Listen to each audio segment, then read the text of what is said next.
सड़क दुर्घटनाओं में नहीं लग रहा है अंकुश, हेड इंजरी के मरीज पहुंच रहे हैं अस्पताल। सड़क दुर्घटनाओं में निरंतर वृद्धि हो रही है, इस पर अंकुश नहीं लग पा रहा। हेड इंजरी के मरीज भी आए दिन अस्पताल पहुंच रहे हैं, वहीं अधिकांश मरीज काल के गाल में समा रहे हैं। जानकारों की माने तो सावधानी बरतने पर सड़क दुर्घटनाओं में कमी लाई जा सकती है। इन तमाम मुद्दों पर विंध्य क्षेत्र के प्रतिष्ठित न्यूरोसर्जन डॉक्टर दिनेश पटेल ने अपनी राय रखी है। आइए आपको सुनाते हैं। सर, इस समय जो है तो सड़क दुर्घटनाएं बहुत तेजी से हो रही हैं, यानी एक्सीडेंट बहुत ज़्यादा हो रहे हैं। खास तौर से बरसात के दिनों में ये दुर्घटनाएं बहुत ज़्यादा है। ये इसकी वजह क्या है सर? देखिए, सड़क दुर्घटनाएं बहुत कॉमन है इस देश में। उसके 2-3 मुख्य कारण हैं। पहला, लोग नियमों को पालन नहीं करते हैं। दूसरे नंबर पे सड़क पे मवेशी रहते हैं। तीसरे नंबर पे लोग नशा करके ड्राइविंग करते हैं, चाहे 4 व्हीलर हो, चाहे 2 व्हीलर हो, चाहे ट्रक ड्राइवर्स हों। सारे लोग नशा, काफ़ी लोग स्पेशली जो नाइट्स में चल रहे होते हैं, काफ़ी लोग नशा करके चलते हैं। हम पहले कारण में आते हैं कि नियमों का पालन नहीं करना। जैसे 2 व्हीलर्स हैं तो यूजुअली मैक्सिमम लोग हेलमेट नहीं पहनते हैं।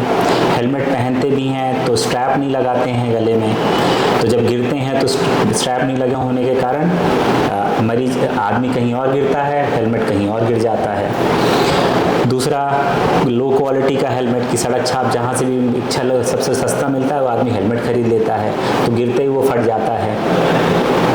ये एक बड़ी वजह है। दूसरे नंबर पे आते हैं रैश ड्राइविंग, कि लोग बहुत स्पीड पे चला रहे होते हैं, तो जब भी कोई चीज़ सामने आता है या कोई चीज़ दिखता है, आदमी ब्रेक लगाता है, उससे पहले एक्सीडेंट हो चुका होता है। तो मैक्सिमम लोग अगर नियम कायदे को फॉलो करें, स्पीड लिमिट में चलाएं, तो अधिकतर टाइम ये बचे जा सकते हैं। और हेलमेट लगाएंगे तो सर की चोट 70-80% को रोका जा सकता है। एक लिमिट तक ही रोकता है, उसके बाद नहीं रोक सकता वो भी, लेकिन 70-80% या छोटी चोटों को रोकेगा आपको। दूसरे नंबर पे आते हैं रास्ते में मवेशी।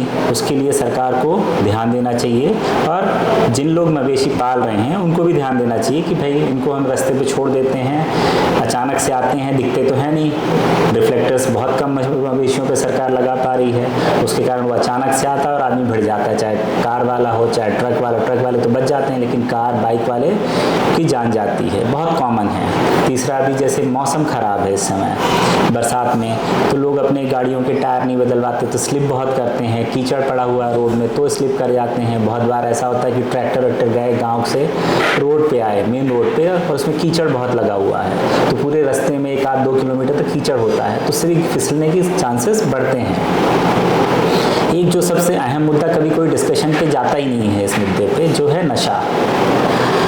बहुत बार मैंने देखा कि यंगस्टर्स, स्पेशली जो यंग लड़के हैं,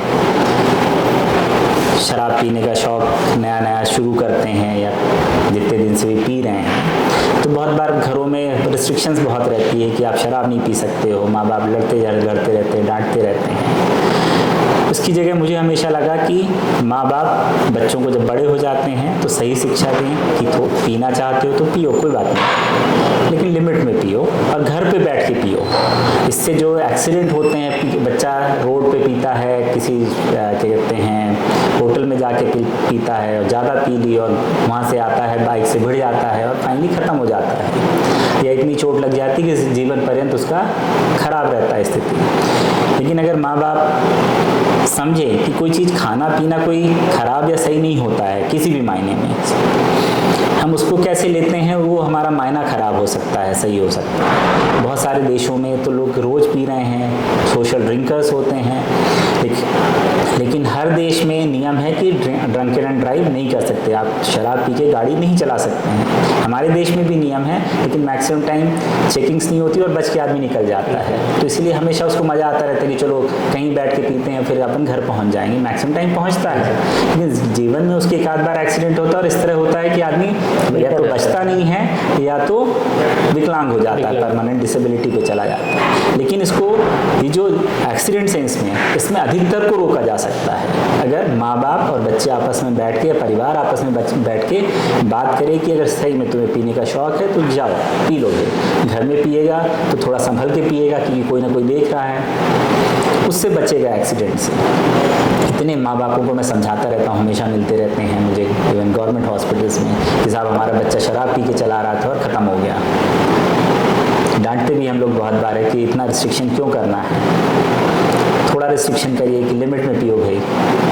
इससे बहुत सारी ज़िंदगियाँ देश में, बहुत सारी ज़िंदगियाँ, मतलब ये इतना अच्छा मैसेज होगा लोग समझें देश में तो इतनी सारी ज़िंदगियों को बचाया जा सकता है। और बाकी लोगों को भी, जैसे ट्रक ड्राइवर्स हैं, अगर पीने का शौक ही है, चलो आज 4 दिन से गाड़ी चला रहे, पीना है, चलो भाई एक जगह रोको, आराम से रात को पियो, वहीं सो और फिर आगे गाड़ी बढ़ाओ।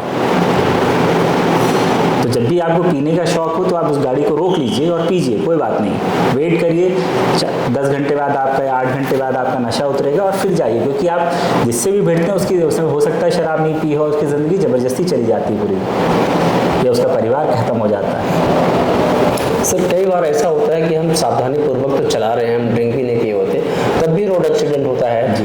तो इसकी क्या वजह से? क्योंकि लोग कहते हैं कि हम तो सावधानी पूर्वक तो चला रहे हैं, पर सामने वाला जरूर नहीं को उतनी सावधानी से चलाता हो, इस पर क्या कहना है? ये नियम का पालन करना पड़ेगा, जो सड़क परिवहन नियम हैं उन सबको अगर पालन करने लगे तो काफ़ी इसमें बचाव होगा और कम हो जाएंगे नंबर्स। एग्जैक्टली ऐसा तो नहीं कह सकते कि पूरी तरह ख़त्म हो जाएगा, लेकिन बहुत सारी चीज़ें कम हो जाएंगी। अधिकतर टाइम स्पीड ओवर स्पीड में चलता है तभी मैक्सिमम टाइम पे एक्सीडेंट होते हैं। अगर स्पीड लिमिट में रहे, 60-70 की स्पीड में आप चलते रहो, मैक्सिमम स्पीड 80 की स्पीड पे जा रहे हो, अगर 4 व्हीलर में है, बाइक में है 50-60 की स्पीड पे आप जा रहे हो तो मैक्सिमम टाइम आप बच जाओगे। लगेगा भी तो थोड़ा सा लगेगा। सर जैसे मान के चलिए जैसे एक्सीडेंट हो ही गया, आए दिन होते हैं, उसके उपचार के क्या उपाय हैं आपको सबसे पहले नियरेस्ट किसी हॉस्पिटल में जाना चाहिए, फिर वहाँ पे देख लीजिए कि सीटी स्कैन की सुविधा या बेसिक सुविधाएं हैं या नहीं है। अगर आप होश में हैं तो भी कम से कम सीटी स्कैन आइडियली करवा लेना चाहिए। कब कहाँ क्या चोट है, हो सकता है कि आप अभी होश में हो सकता है थोड़ा सर दर्द हो, दिमाग में थोड़ा खून बहा हो, कुछ देर के बाद और कुछ गड़बड़ होने वाला है, तो कम से कम एक अच्छे डॉक्टर से मिल के आप सीटी स्कैन जैसी चीज़ें करा लेनी चाहिए। और अगर सीरियस हैं तो डेफिनेटली बड़े अस्पताल में अपने को जाना ही है।